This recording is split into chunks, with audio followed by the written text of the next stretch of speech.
మీరు మేనిఫెస్టోను ఎందుకు అమలు చేయలేదు? మీ మేనిఫెస్టోలో 2019 మేనిఫెస్టోలో ప్రత్యేక హోదా లేదా ప్రత్యేక హోదా గురించి మీరు కొట్లాడతామనుంది. ప్రత్యేక హోదా ఎమ్మెల్యే ఎంపీలను ఇస్తే మేము రాజీనామాలు చేసైనా సరే, మేము కొట్లాడైనా సరే, బీజేపీ మెడలు వంచైనా సరే ప్రత్యేక హోదా తీసుకొస్తామని చెప్పిన మీరు ఇప్పుడు మళ్ళీ ఇంకొక మేనిఫెస్టో రిలీజ్ చేస్తున్నారు. మరి పోయిన మేనిఫెస్టో కథ ఏమిటి? పోయిన మేనిఫెస్టో మీరు నిలబెట్టుకునే సత్తా మీకు లేకపోతే మరి ఇప్పుడు కొత్త మేనిఫెస్టో నిలబెట్టుకుంటారు అన్న నమ్మకము మీరు ప్రజలకు ఇక్కడ ఇస్తున్నారు. మీరు పోయిన మేనిఫెస్టో నిలబెట్టుకోకపోతే మీ క్రెడిబిలిటీ ఏమిటి? కొత్త మేనిఫెస్టోకి ఉన్న విలువ ఏమిటి? పోలవరం ప్రాజెక్టు ఏమైంది? పోలవరం ప్రాజెక్టు కోసం ఒక్కటంటే ఒక్క నిజమైన ఉద్యమం ప్రత్యేక హోదా అయినా పోలవరం అయినా మీరు చేసింది లేదు. పోనీ అమరావతి అయినా, పోనీ క్యాపిటల్ సిటీస్ అయినా 3 అన్నారు. 3 ఒక్కటైనా కట్టారా? కనీసం ఈరోజు ప్రజలు తలెత్తుకొని చెప్పుకునేటట్టు ఒక క్యాపిటల్ పూర్తి మద్యపాన నిషేధం. మరి పూర్తి మద్యపాన నిషేధం మీరు ఎందుకు చేయలేదు? పూర్తి మద్యపాన నిషేధం చేయకపోతే మేము ఎలక్షన్లో కూడా ఓట్లు అడగము మళ్ళీ నెక్స్ట్ టైం వచ్చి అని చెప్పిన మీరు మేనిఫెస్టోలో పెడుతున్నాం మేము అని చెప్పి, మేనిఫెస్టో అంటే మాకు బైబిల్తో సమానము, ఖురాన్తో సమానము, భగవద్గీతతో సమానము అని చెప్పిన మీరు ఈరోజు మేనిఫెస్టోలో మీరు చెప్పిన మాట నిలబెట్టుకోకపోగా ఇప్పుడు మళ్ళీ కొత్త మేనిఫెస్టో రిలీజ్ చేస్తుంటే మరి పాత మేనిఫెస్టోకు మీరు విలువ ఇవ్వకపోతే మీ కొత్త మేనిఫెస్టోకు ప్రజలు ఎందుకు విలువ ఇవ్వాలి అని కాంగ్రెస్ పార్టీ ప్రశ్నిస్తుంది. పూర్తి మద్యపాన నిషేధం అని చెప్పి మద్యపాన నిషేధం చెయ్యకపోగా ప్రపంచంలో ఎక్కడా లేని విధంగా ఎవరు అమ్మని బ్రాండ్లు మీరు మాత్రమే తయారు చేసి నాసిరకం మందు అమ్మి కల్తీ మందుతో, కల్తీ సారాతో ఈరోజు ఎంతమంది ప్రజలు నష్టపోతున్నారు, వాళ్ళ హెల్త్ ఎఫెక్ట్ అవుతుంది. మన రాష్ట్రంలో 25% మంది ఎక్కువ ఈ మద్యం తాగి లివరు, కిడ్నీలు చెడిపోయి చచ్చిపోతున్నారు. మరి వీటన్నిటికీ ఎవరు సమాధానం చెప్పాలి? పూర్తి మద్యపాన నిషేధం అని చెప్పిన మీరే, మీ సర్కారే ఈరోజు మద్యం అమ్మే స్థాయికి దిగజారింది అంటే మరి మీకైనా మీ మేనిఫెస్టోకైనా ఏమి క్రెడిబిలిటీ ఉంది అని కాంగ్రెస్ పార్టీ ప్రశ్నిస్తుంది. ఈరోజు జాబ్ క్యాలెండర్ గురించి పోయిన మేనిఫెస్టోలో మీరు చెప్పిన అంశము ప్రతి జనవరిలో సంక్రాంతి ఎలా వస్తుందో జాబ్ క్యాలెండర్ కూడా అలా వస్తుంది అని మీరు చెప్పారు 5 సంవత్సరాల క్రితం. మరి దాని మాట ఏమిటి? జాబ్ క్యాలెండర్ ఒక్కటి కూడా 5 సంవత్సరాలు గడిచింది, 5 సంక్రాంతులు గడిచాయి, కానీ జాబ్ క్యాలెండర్ మాత్రం ఒక్కటి కూడా రాలేదు. మరి మీరు ఏం సమాధానం చెప్తారు? 2,30,30,000 ఉద్యోగాలు ప్రభుత్వ శాఖల్లో ఖాళీగా ఉన్నాయని మీరే చెప్పారు 5 సంవత్సరాల క్రితం. ఆ ప్రభుత్వ శాఖల్లో ఉన్న ఉద్యోగాలను మీరు ఇప్పటికీ భర్తీ చేయలేదు. ఆ ప్రభుత్వ శాఖల్లో ఈ రోజు వరకు కూడా అవే ఉద్యోగాలు 2,25,000 ఉద్యోగాలు ఇంకా ఖాళీగానే ఉన్నాయి. మరి దానికైతే ఏమిటి? మరి బిడ్డలకు ఉద్యోగాలు ఎందుకు ఇవ్వటం లేదు? మీ కార్యకర్తలకు మాత్రం వాలంటరీ ఉద్యోగాలు ఇచ్చి అవి ప్రభుత్వ ఉద్యోగాలుగా చూపించి మభ్యపెట్టే ప్రయత్నం చేస్తున్నారు అంటే ఇంతకంటే దిగజారుడు రాజకీయం ఇంకొకటి ఉందా? డిఎస్సి నోటిఫికేషన్లు మీరే చెప్పారు 23,000 టీచర్ ఉద్యోగాలు ఖాళీగా ఉన్నాయి. మరి 7,000కే ఎందుకు ఇస్తున్నావు చంద్రబాబు, సిగ్గులేదా అని మీరు తిట్టిన రోజు ఉంది 5 సంవత్సరాల క్రితం. మరి అదే టీచర్ ఉద్యోగాలు 23,000 ఉద్యోగాలు ఈ రోజు వరకు కూడా ఖాళీగా ఉన్నాయి. మరి మీరు ఎందుకు భర్తీ చేయలేదు 5 సంవత్సరాలుగా? ఇప్పుడు ఎలక్షన్లకు 2 నెలలు ఉందనంగా మీరు 6,000 డిఎస్సి టీచర్ ఉద్యోగాలతో ఒక దగా డిఎస్సి ఇచ్చారు. మరి ఇది బిడ్డలను మోసం చేయడం కాదా? దీనికి ఏం సమాధానం చెప్తారు? మీ మేనిఫెస్టోలో పోయినసారి మీరే విలువ ఇవ్వకపోతే మీరు పెట్టిన అంశాలకు మీ కొత్త మేనిఫెస్టోకి ఏ విలువ ఉంటుంది, మీరు ఏ క్రెడిబిలిటీ ఉంటుంది అని కాంగ్రెస్ పార్టీ ప్రశ్నిస్తుంది. రాజశేఖర రెడ్డి గారు తలపెట్టిన జలయజ్ఞం ప్రాజెక్టులు, ఆంధ్ర రాష్ట్రంలో 54 ప్రాజెక్టును రాజశేఖర రెడ్డి గారు తలపెట్టారు. దాంట్లో 12 ప్రాజెక్టులను రాజశేఖర రెడ్డి గారే పూర్తి చేశారు. మిగిలినవి 42 ప్రాజెక్టులు అని మీరే 5 సంవత్సరాల క్రితము నవరత్నాలలో భాగంగా అన్ని ప్రాజెక్టులను పూర్తి చేస్తాము, 1,40,000 కోట్ల రూపాయలు అంచనాతో రాజశేఖర రెడ్డి గారి జలయజ్ఞాన్ని పూర్తి చేస్తామని మీ మేనిఫెస్టోలో మీరు పెట్టారు 5 సంవత్సరాల క్రితం. మరి ఈ 5 ఏళ్లలో ఎన్ని ప్రాజెక్టులు పూర్తి చేశారు? కనీసం సగం చేశారా, 10 చేశారా, 5 చేశారా అంటే ఏది చేయకుండా పోయింది. మరి మీ మేనిఫెస్టోలో 1,40,000 కోట్ల రూపాయలు మీరు అంచనాలు వేసి కూడా మేము పూర్తి చేస్తామని చెప్పి కూడా మీరు కేటాయించింది ఎంత అండి? కేవలం 30,000 కోట్ల రూపాయలు కేటాయించారు. మరి ప్రాజెక్టులు ఎలా పూర్తయితాయి? రాజశేఖర రెడ్డి గారు 90%, 80%, 70%, 50% పూర్తి చేసిన ప్రాజెక్టులను కూడా మీరు పూర్తి చేయలేకపోయారు అంటే మరి మీ మేనిఫెస్టోకి ఏ విలువ ఉంది? పోయిన మేనిఫెస్టోలో మీరు చెప్పిన మాట మీరే నిలబెట్టుకోకపోతే ఈ మేనిఫెస్టోలో మిమ్మల్ని ఎందుకు ప్రజలు నమ్మాలి అని కాంగ్రెస్ పార్టీ ప్రశ్నిస్తుంది. పోయిన మేనిఫెస్టోలో ఇదే వైసీపీ ప్రభుత్వం, ఇదే వైసీపీ పార్టీ జగన్మోహన్ రెడ్డి గారు చెప్పిన విషయము 3,000 కోట్ల రూపాయలు ధర స్థిరీకరణ నిధి కోసం రైతులకి ప్రతి సంవత్సరము పక్కన పెడతాము, దాంట్లో నుంచి మద్దతు ధర వచ్చేటట్టు ప్రతి రైతుకి మేము అండగా నిలబడతాము అని మీరు పోయిన మేనిఫెస్టోలో మాట ఇచ్చారు. మరి దాని కథ ఏమిటి? ఎప్పుడు ఏ సంవత్సరం మీరు 3,000 కోట్లు ధర స్థిరీకరణ నిధి కోసం పక్కన పెట్టారు? మరి మీరు ఒక్క సంవత్సరం కూడా పక్కన పెట్టకుండా ఇప్పుడు కొత్త మేనిఫెస్టో రిలీజ్ చేస్తే మీ పాత మేనిఫెస్టోకు విలువేమిటి, మీ మాటకు విలువేమిటి? అలాగే 4,000 కోట్లతో పంట నష్టపరిహారం కోసం పక్కన పెడతామన్నారు ప్రతి సంవత్సరం. ఒక్క సంవత్సరం అయినా మీరు పక్కన పెట్టారా? ఒక సంవత్సరం అయినా మీరు పంట నష్టపోతే ఇదిగో పంట నష్టపోయారు అని రైతులకు మీరు ఏమైనా డబ్బులు ఇచ్చారా? కనీసం రాజశేఖర రెడ్డి గారు ఇచ్చిన డ్రిప్ సబ్సిడీ కూడా ఇప్పుడు లేకుండా మీరు ఎత్తేసారు అంటే మరి మీరు ప్రజలకు ఏం సమాధానం ఇస్తారు? ఇలా 1 కాదు 2 కాదు, మీ పోయిన మేనిఫెస్టోలోనే ఏ సమాధానము ఇవ్వలేని పరిస్థితి మీకుంది. మీరే నిలబెట్టుకోలేని పరిస్థితి మీకుంది. మరి అలాంటప్పుడు మీ కొత్త మేనిఫెస్టోకి ఏ విలువ ఉంటుంది? ఈ మేనిఫెస్టో ఎందుకండి చెత్తపుట్టలో పడేయండి. Thank you. అంటే మీరు పొన్నవాళ్ళు సుధాకర్ రెడ్డిపై వ్యాఖ్యలు చేశారు, ఆయన కూడా కౌంటర్ ఇచ్చారు.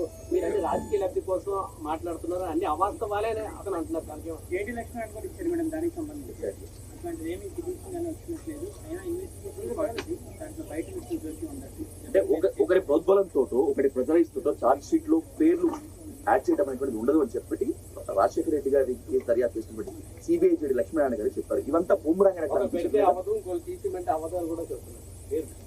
ఇప్పుడు మీరు గమనించాల్సిన విషయం ఏమిటంటే జడి లక్ష్మీనారాయణ గారు ఇప్పుడు ఒక వేరే పార్టీ పెట్టుకున్న వాళ్ళు. అప్పుడు ఆయన చేసిన పనికి ఇప్పుడు ఆయన మాట్లాడుతున్న మాటలకి తేడా ఉంది. ఎందుకంటే అప్పుడు ఒక పొజిషన్ లో సిబిఐ ఆఫీసర్ గా ఉన్నాడు, ఇప్పుడు ఆయన రాజకీయ పార్టీకి అధినేతగా ఉన్నాడు. కాబట్టి in the light of the given situation ఎలక్షన్ల నేపథ్యంలో ఆయన చేసిన కమెంట్ రాజకీయం కూడా అయి ఉండొచ్చు. I'm just saying that this is not right.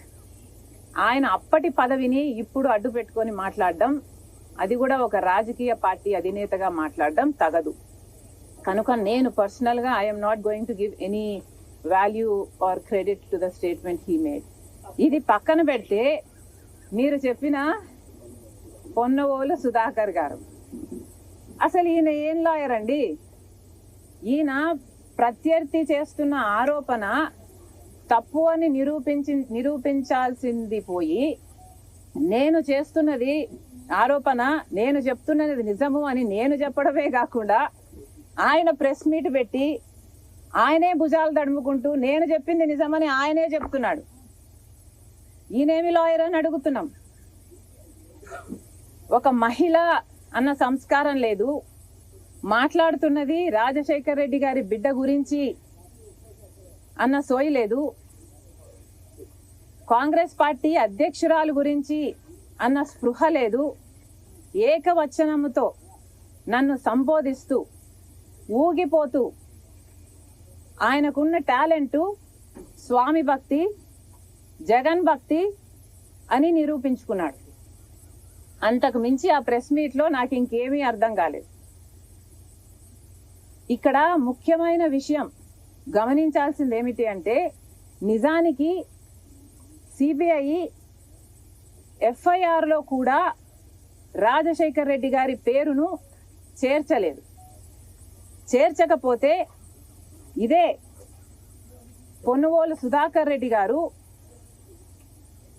Rajasekhar Reddy గారి పేరు ఛార్జ్ షీట్ లో లేకపోతే జగన్మోహన్ రెడ్డి గారు ఈ కేసులో నుంచి బయటపడడం అసాధ్యము అని రాజశేఖర్ రెడ్డి గారి పేరును సిబిఐ ఛార్జ్ షీట్ లో చేర్చాలి అని సిబిఐ ట్రయల్ కోర్టుకు పోయాడు, హైకోర్టుకు పోయాడు, సుప్రీం కోర్టుకు కూడా పోయాడు. సిబిఐ కోర్టు కొట్టేసింది, హైకోర్టు కొట్టేసింది. ఆ తర్వాత సుప్రీం కోర్టులో ఏది ఎంక్వైరీలో ఏది చేస్తారో చేస్తారో అది చేయనియండి, చేసే ప్రక్రియను బట్టి తర్వాత నిర్ణయం తీసుకుందాము అని సుప్రీంకోర్టు చెప్పింది. ఈ హోల్ ప్రాసెస్ లో ఇక్కడ గమనించాల్సిన విషయం ఏమిటంటే, సుధాకర్ రెడ్డి గారు, నాకు రాజశేఖర్ రెడ్డి గారు అంటే అపారమైన గౌరవం అని చెప్పుకుంటున్న ఈ సుధాకర్ రెడ్డి గారు అదే నిజమైతే మరి మీరు రాజశేఖర్ రెడ్డి గారి పేరును సిబిఐ ఛార్జ్ షీట్ లో చేర్చాలి అని అన్ని కోర్టుల చుట్టూ ఎందుకు తిరిగారు? ఎవరైనా ఒక అభిమాన నాయకుడు అంటే ఆయన పేరుకు గౌరవం ఇచ్చి ఆయనను కాపాడాలనుకుంటారు, ఆయన రెప్యుటేషన్ ని కాపాడాలనుకుంటారు. కానీ మీరేమిటండి, మీకు అపారమైన గౌరవం ఉంది అని ఒక చెప్తూనే అన్ని కోట్ల చుట్టూ మీ నాయకుడిని పేరుని సిబిఐ ఛార్జ్ షీట్ లో పెట్టాలి అని మీరు తిరిగారు. ఎందుకు అని అడుగుతున్నాం. ఇక్కడ ఇదంతా పాయింట్ కాదు. ఇక్కడ మోస్ట్ ఇంపార్టెంట్ పాయింట్ ఏమిటి అంటే, జగన్మోహన్ రెడ్డి గారే ఒక పాయింట్ ని రుజువు చేస్తున్నారు. ఏ పాయింట్ అంటే, రాజశేఖర్ రెడ్డి గారి పేరుని జగన్మోహన్ రెడ్డి గారు ఆదేశాల మేరకే సిబిఐ ఛార్జ్ షీట్ లో సుధాకర్ రెడ్డి పెట్టే ప్రయత్నం చేశారు కాబట్టి అన్ని పిటిషన్లు వేశారు అన్న విషయం జగన్మోహన్ రెడ్డి గారు నిరూపిస్తున్నారు. ఎందుకంటే జగన్మోహన్ రెడ్డి గారు సుధాకర్ రెడ్డి గారికి ఈ పదవి ఇయ్యకపోయి ఉంటే జగన్మోహన్ రెడ్డికి సుధాకర్ రెడ్డి గారికి సంబంధం ఉంది అని ఎవరూ నిరూపించలేరు. కానీ ఇక్కడ ఏం జరిగింది అంటే, జగన్మోహన్ రెడ్డి గారు బయటపడాలి అంటే రాజశేఖర్ రెడ్డి గారి పేరును కూడా ఛార్జ్ షీట్ లో చేర్చాలి అన్న ఉద్దేశము వీళ్ళందరికీ ఉంది కాబట్టి, జగన్ రెడ్డి అండ్ టీమ్ కు ఉంది కాబట్టి ఈరోజు ఇది జరిగింది. కాబట్టే అందుకు ప్రతిఫలంగా అడిషనల్ అడ్వకేట్ జనరల్ పదవిని సుధాకర్ రెడ్డికి ఇవ్వటం జరిగింది అని నేను ఆరోపించటం లేదు. ఇది స్వయానా జగన్మోహన్ రెడ్డి గారు నిరూపించుకున్నారు. వీళ్ళందరూ ఒక టీమ్ గా పనిచేశారు అని. ఇక్కడ గమనించాల్సిన విషయం ఏమిటంటే, జగన్మోహన్ రెడ్డి గారు పదవీ స్వీకరణ చేసింది మే 30వ తేదీన 2019 మే 30వ తేదీన జగన్మోహన్ రెడ్డి గారు ముఖ్యమంత్రిగా పదవీ స్వీకరణ చేస్తే జూన్ 6వ తేదీన, అంటే ఎన్ని రోజులు, కేవలం 6-7 రోజుల్లోనే సుధాకర్ రెడ్డి గారికి అడిషనల్ అడ్వకేట్ జనరల్ పదవినిచ్చారు జగన్మోహన్ రెడ్డి గారు. మీ మధ్య ఏ సంబంధం లేకపోతే 6 రోజుల్లోనే ఎవడో తెలియని సుధాకర్ రెడ్డి, అంతవరకు ఈయన ఎవడో సమాజానికి తెలియదు, ఎవరో తెలియని సుధాకర్ రెడ్డిని తీసుకొచ్చి మీరు అడ్వకేట్ జనరల్ పదవిని ఎందుకు ఇచ్చారు, అడిషనల్ అడ్వకేట్ జనరల్ పదవిని ఎందుకు ఇచ్చారు? అది కూడా అంత హడావిడిగా, అంత ఉత్సాహంగా, అంత తొందరగా మీరు అంత మేలు ఒక మనిషికి చేశారు అంటే దానికి అర్థం ఏమిటి? మీకోసం సుధాకర్ రెడ్డి పిటిషన్లు వేసి మీకోసం అంతగా చేశాడు కాబట్టి దానికి ప్రతిఫలంగా మీరు ఆయనకు పదవినిచ్చారు. లేకపోతే ఎవడైనా కూడా తన తండ్రి పేరుని సిబిఐ ఛార్జ్ షీట్ లో చేర్చిన వ్యక్తిని పిలిచి అడిషనల్ అడ్వకేట్ జనరల్ పదవి ఇస్తాడండి? నేనైతే ఇవ్వను. మీరు ఇస్తారా? మీ తండ్రి పేరుని ఎవడైనా ఛార్జ్ షీట్ లో పెట్టాలి అని 3 కోట్లను తిరిగిన వాడికి ఎవడో ఇవ్వడు. ఇదంతా జగన్మోహన్ రెడ్డి గారి ఆదేశాల మేరకే జరిగింది. ఆయన ఇన్ని కోట్లు చుట్టి రాజశేఖర్ రెడ్డి గారి పేరుని ఛార్జ్ షీట్ లో చేర్చాలి అన్నది జగన్మోహన్ రెడ్డి గారి ఆదేశం మేరకే ఇది జరిగింది అని రుజువు చేసుకున్నది జగన్మోహన్ రెడ్డి గారే. ఎందుకంటే 6 రోజుల్లోనే ఈ పదవిని కట్టబెట్టాడు జగన్మోహన్ రెడ్డి గారు. ఇంతకు మించి ఇక ప్రజలకే వదిలేస్తున్నాను. I'm sure everybody has common sense. Common sense is common for a reason, because it's common.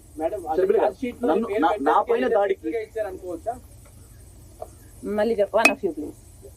Charge sheet లోని వైఎస్ గారి పేరు పెట్టినందుకే ముఖ్యమంత్రి గారు అక్కడికి పదవి రిటర్న్ గిఫ్ట్ గా ఇచ్చారు అనుకోవచ్చు. అనుకోవడం కాదండి, అది quid pro quo. This is the quid pro quo. Rajasekhar Reddy, Jaganmohan Reddy గారి ఆదేశాల మేరకే సుధాకర్ రెడ్డి 3 పిటిషన్లు 3 డిఫరెంట్ కోర్ట్స్ లో వేశాడు. కాబట్టే జగన్మోహన్ రెడ్డి గారు 6 రోజుల్లోనే ఆయనకు ఆ పదవి ఇచ్చాడు అన్నది ఎవిడెంట్ అండి. ఇది క్విట్ ప్రోకో. ఇది నేను చెప్తే కాదండి, మీరు డేట్లు చూసుకొని మీరు if you connect the dots ఎవరికైనా అర్థమైపోతుంది. బై కంటిన్యూయింగ్ దట్, నాకు ఐపీసీ మీద సిఆర్పిసి మీద నాకు కమాండ్ ఉంది కాబట్టి నేను టాలెంటెడ్ ఉన్నటువంటి లాయర్ని కాబట్టి జగన్మోహన్ రెడ్డి గారు నాకు బహుశా పదవి ఇచ్చినొచ్చు, కానీ మీరు చేసినటువంటి కామెంట్స్ లో మొత్తం అంతా రాజకీయ పరంగా కామెంట్స్ ఉన్నాయని చెప్పి ఆయన సవాల్ కూడా విసిరారు. ఏమిటండి ఆయన టాలెంట్? మీరందరూ కూడా చూశారు కదా, ఆయన టాలెంట్ ఊగిపోతూ స్వామి భక్తిని చాటుకోవడం తప్పితే ఆయన టాలెంట్ ఎక్కడ కనిపిస్తుంది? నాకైతే కనిపించలేదు. ఈయన టాలెంట్ అల్లా రాజశేఖర రెడ్డి గారి పేరు సిబిఐ ఛార్జీలో పెట్టాలి అని 3 కోట్ల మీరులో పిటిషన్ వేశాడు. అదే ఈయన టాలెంట్. ఆ టాలెంట్ మెచ్చి అది జగన్మోహన్ రెడ్డి గారి ఆదేశాల మేరకు జరిగింది కాబట్టి ఈయన పిలిచి 6 రోజుల్లోనే, ఈయన ముఖ్యమంత్రి అయిన 6 రోజుల్లోనే సుధాకర్ రెడ్డి గారికి పదవి ఇచ్చారన్నది వాస్తవం. సుధాకర్ రెడ్డికి రాజకీయ జోక్యం ఇస్తుంటే జగన్మోహన్ రెడ్డి అసలు entire episode CBI episode political motivated. అందులో ఆ విషయాలు శర్మ గారికి తెలియదా? మొత్తం కలిసి ఒక కాన్స్పిరసీగా చేసిన ఇష్యూ కదా. I don't want to get in to all that. Jaganmohan Reddy గారు పులివెందల వేదికగా కొన్ని కమెంట్లు చేశాడు. రాజశేఖర రెడ్డి గారి పేరును సిబిఐ ఛార్జ్ షీట్ లో చేర్చింది కాంగ్రెస్ పార్టీ అని చెప్పాడు. కాబట్టే నేను కౌంటర్ ఇచ్చాను.